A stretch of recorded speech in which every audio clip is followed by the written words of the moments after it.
Welcome back, everyone. Good morning. Addiction can happen to anyone. It doesn't matter where you come from, how much money you make, or if you have a college degree or not. And age plays no factor either. In fact, more and more young people are having trouble staying sober. Luckily, the wonderful gentlemen from SOBA, Texas are joining us again this morning.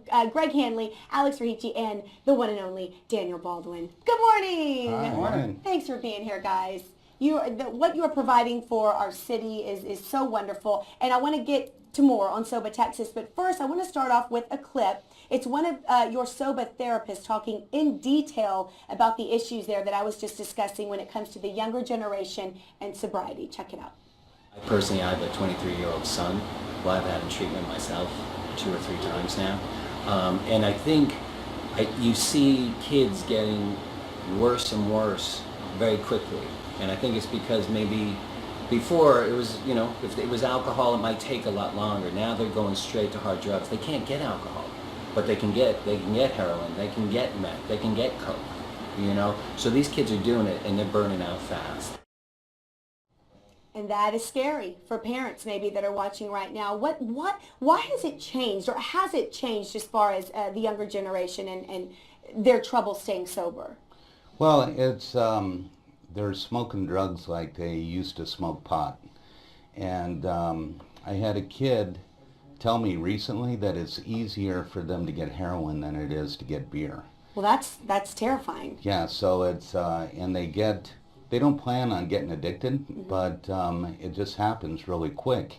And they think that they're not going to do certain things that they end up doing, because they're sitting. The guys that used to be in the party in the corner smoking pot now are smoking heroin off aluminum foil. But why is this? What happened to cause that? Well, one of the things that I've learned from Greg and Alex and their experience and seeing hundreds of these cases, and Greg, you should probably explain this, but I'll tell what I'm talking about, and that is, it starts, this phenomenon, with prescription drugs that they're either getting from an injury or from their parents, and then once they can't get it, well, you take this one because you know it better than me.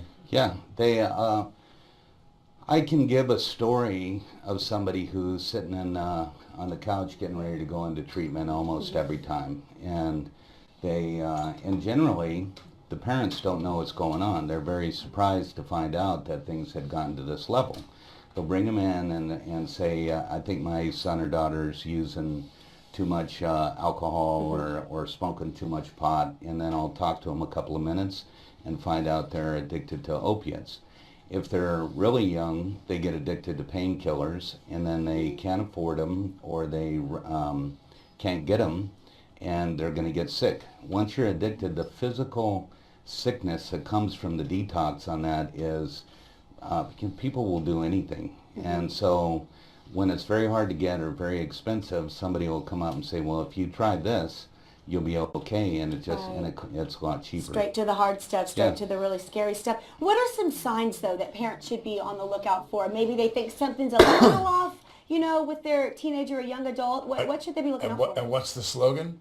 If you think, if you think something looks funny, if you think something smells funny, something's funny. You're a parent. Sense. You know your child. You know when something's off. You got it. And that's when you should investigate. And what should you do at that point if you suspect? Talk to them immediately. And get a drug test. Get a drug test. Just make them take one. Yeah, go to the drugstore. They sell them at all the drugstores now. Get a drug test. And it takes 5 minutes, and it costs $10 to find out what's going on with your kid. And then deal with it. Even if they're young, deal with it like it's an emergency, because it is. And the longer they do it, the worse that it gets, and the harder it is to get and look back. at it like any crime, if you will. If they're unwilling or even waver at the idea of taking that test, then that means the test is positive. Yeah. Because if you weren't, you'd be offended, but you'd jump right up Absolutely, to prove I'll take it. Yeah, they're not even offended. Yeah. They're like, sure, no problem. Yeah. When they hesitate, then it's like we're just going to sit down until you do this, and don't let them know in advance, because they can go to the shop and get things that will make a test look positive.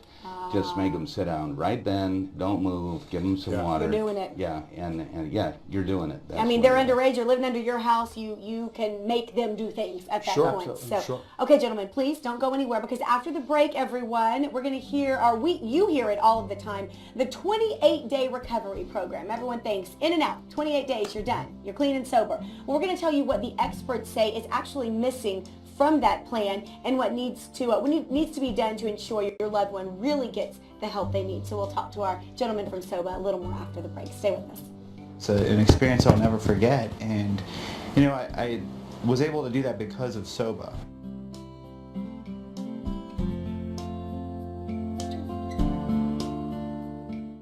Right around 30 days, I wanted to get high. That's what I wanted to do. And if I would have left here, say at 28, 30 days, I would have relapsed. And that, my friends, is what makes SOBA different. It's not 28 days and then they send you home and they wish you luck on your own. And we are so happy that Doug Minder is here. He's going to share his story with us. We were so pleasantly surprised when you made it this morning. So thank you for being here I'm glad I'm here. to talk with us. And of course, Greg's still here along with Alex and Daniel Baldwin. But wow, you said it wasn't 28 days. SOBA's different. How long was your recovery, Doug? I mean, it's an ongoing process. I mean, even today, 4.5 years later. But really, it took before I was actually hired at SOBA, I had a year of sobriety, and it took every minute of a year in order to really get it. Mm-hmm. And what was different about SOBA? What was different for me, I mean, it was just the experience itself with the people that were there, the therapists, the staff. Not only that, but just it was a safe environment. There wasn't guys around me getting high. It wasn't a cool thing to do to get high and try to cheat the system. It was, we're all here and someone's getting high, we're going to tell on you. That's one thing I found so interesting the first time we talked, was the fact that I asked you, I said, well, how long is your program? And really you said, it just depends on the person because everyone's different. Correct? But it's definitely not 28 days and, we send you home. Yeah, 28 doesn't work. Yeah. And especially, well, really for anybody. I didn't get to treatment in 28 days, and by the time you detox and you get your sea legs, I guess, you're just getting going and it's time to leave. And then you're going to go back to the same environment and it doesn't work. So we figured out a way to have people transition. It's not like they sit in inpatient the whole time. Right. So they go from residential treatment to what's called PHP, which is a lower level of care, and then they go into IOP that has sober living that's in combination with it. So in a structured environment with accountability over a long period of time, the odds of somebody being able to maintain this have increased really dramatically. And now we have another IOP in Bernie that has opened up that it is like even a fourth phase for people that live at home, need a little bit of more therapy. Alex actually knows. Yeah, tell us a little So more about that. Our Bernie outpatient facility is open now, and what that is this is for, whether you're a little bit older, you have a job, or you're in school, and you say, I can't check into treatment for 30 days, 90 days, because I have a job and I can't lose it, I'm going to school. So the outpatient in Bernie, actually we have evening classes where you can do outpatient, daytime classes, so it's tailored not to what we want to do, it's tailored to what people are requesting, what we've been getting asked. So it fits in your life. It absolutely fits in. The phone calls that we get, people are asking, I see SOBA, I see you guys on TV, but there's no way I'm coming there. Mm-hmm. So when we said, well, there's evening class. We'll come to you. Yeah. Well, and this is exactly what it was. Optimally, when someone has a serious problem, we want them to come in and we want them to stay full-time, shut it down.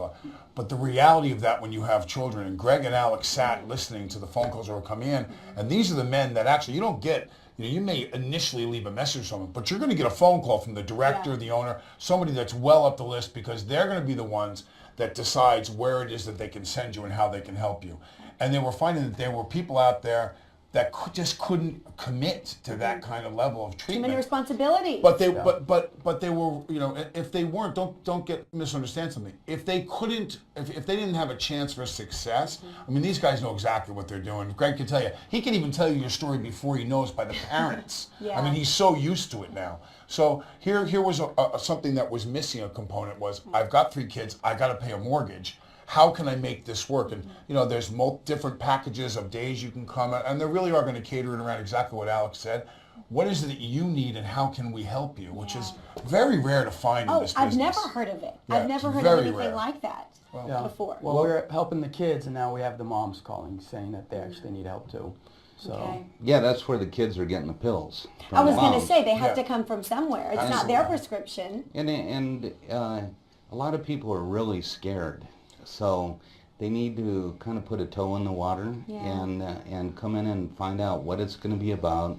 A lot of people who come in for outpatient find out they need a little more, but their comfort level is better because they've met people, they kind of, and we can guide them into whatever they need. Doug, what was it like for you? Daniel has talked so much about the fact that at SOBA, it's like a family when you're in recovery. You don't feel alone. You're not, off in your room having to deal with, everything on your own. You really do have this support system. And did you find that while you were going through it? Definitely. When I first came in, there was a group of us that went through the process together. So there was 5 or 6 of us that basically we all got a year together. And then there were guys with 6 months more, I guess, sobriety than us, and they would come and talk to us and whatnot, and made us feel at home. There wasn't any bullying going on, or this is my bed. Like, none of that stuff was going on. It was just a positive, happy environment.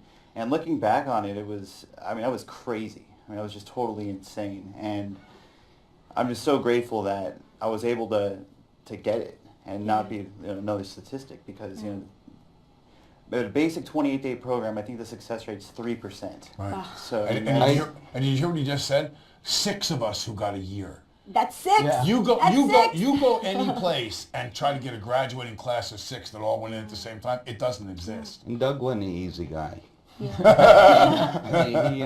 also my nephew. I know he is. So I We would heard grab so him by much the about collar sometimes and say, look, you just need to come over and sit down. And he, had a lot of things that went on in our family that, we lost his dad to this, then my sister, and then his brother. And this is the danger of it, is that they were on a camping trip, and they were taking Oxycontins, and because of the the altitude and the weather, his brother ended up passing away next to him in a sleeping Doug, bag. I'm so sorry. And it was like, what do you do with that? Yeah. So when he came in, I said, this is what we're going to do with this. And Well, you're my hero, and I know everyone he is a thinks, hero, for thinks real. the world of you, and thank you so much for coming and for sharing your story, and I hope you'll stick around, because after the break, we're going to talk a little more about the holistic approach that SOBA takes when they are dealing with recovery. So we'll do that after the break. Stay with us, everyone. Thank you for being here, Doug.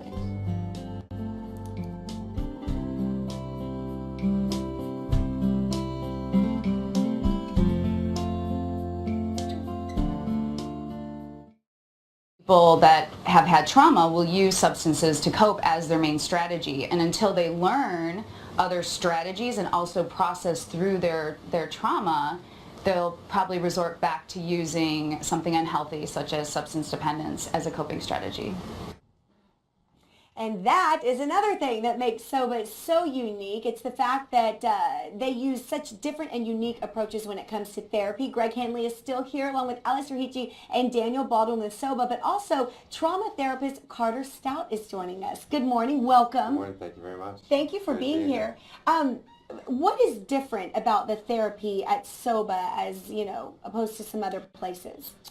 Well, I think one of the main differences, SOBA, we're really, when a person comes in and they're really broken from being through, sometimes years of addiction, we try and really meet them where they are. So we are not trying to initially engage them too deeply. We want to see where they are, because usually they're very fragile. And then we want to find out a little bit about their history, what's been going on in their family. And Over the past 5 or 6 years, treating hundreds of addicts, you come to realize that there usually is some kind of trauma in their background. And that is what we're trying to take a look at initially. And is that hard to find? Is that sometimes, I'm just assuming that that's something that people don't really want maybe to talk about? Do they ever not even realize that there was trauma? Is it something you help them discover? Well, it's, trauma, we don't look at trauma in a traditional way at SOBA. Trauma really, certainly can be physical abuse or sexual abuse, but trauma can be, having something said to you on the playground when you were 8 years old that you've internalized. It can really stick with you. Absolutely. Or your parents going through a divorce when you're an adolescent. And you carry these things around with you and they turn into a belief system. And you start to blame yourself for these things. And ultimately, if someone has the disease of addiction, these traumas and these beliefs are going to activate their addiction at some point in their life. And to support that and how absolutely 100% true that is, it was up until I had started doing some work at this recovery center that I actually had someone pull up and show me where I said in the press, well, I was the black sheep of the family. Oh, wow. And so what was asked of me was, someone at one point said that to you, but you decided to take the ball and run with it and wear it. And that's how you identified yourself. And you know what? Did you even realize that? I did. You know what? Until it was pointed out to me, I never really realized that I was wearing that coat because I thought it fit. I believed it fit. And the fact of the matter was, no, it didn't fit. I may have done some things, but that's not who I was. That's something I did. It's very different. No, and that makes perfect sense. And so as far as the approach that you take and how the therapy is different, I would assume it's longer because people are at SOBA a lot longer, so it really helps you help them figure out, where it's coming from. Absolutely. Sometimes people aren't ready to open up in the beginning, and we really want to nurture them. We really want to support them in every way possible. And, coming into an environment that you're not familiar with and meeting someone that you don't know and then asking them to open up about their biggest fears and their darkest secrets is really hard. So we're really trying to go at a pace that's comfortable for them, and really make sure that they are ready when they talk about some of these things, which are, because they come from a place of deep wounding, most of them, and they're carrying these things around. And so we want to keep them there. And, I was hearing Doug and you guys talk about keeping them there for a longer period of time. And, if someone stays in treatment for 60, 90 days, or even 6 months, we really are able to reach them on a whole new level, therapeutically. And also, there's something else that happens. A guy like Doug or myself, I can speak for this, are not naturally in the beginning the types that would walk into a room and start talking about emotions and fear. No. We're just more reluctant to think the message of that was, that's weakness, that's this. So that has to be broken down at some level to feel safe. And that's what takes the time, exactly what Carter's talking about. Is the safety, is feeling like you can open up. And to know that it's okay and that it's not some symbol of weakness or masculinity or whatever it is. It has to do with getting down to it. Getting down to business. And Go ahead. I'm just saying people's defenses are really up. Sure. Because they've been, living a life mainly of deception and been hiding from the world for a long time in their drug addiction. So for someone to come in, they put their shield up. Yeah. I went to a 28-day treatment, and I never told my therapist anything. You didn't even get that far. No way. No, I just sat around and kind of told her whatever I thought she wanted to hear for 2 weeks, and I was gone. And did that one work? Well, I stayed in long-term. A lot of my treatment modality came from the things that were missing and the things that I had learned. And I had a guy, I went to outpatient for a long time, and that's where I got to know my therapist and develop a crew of people that for sure saved my life multiple times when things went, went not so good. They would call. Well, gentlemen, thank you so much for being here. Thank you for sharing your story. It's always a pleasure to have you. And don't go anywhere. We'll be right back after the break.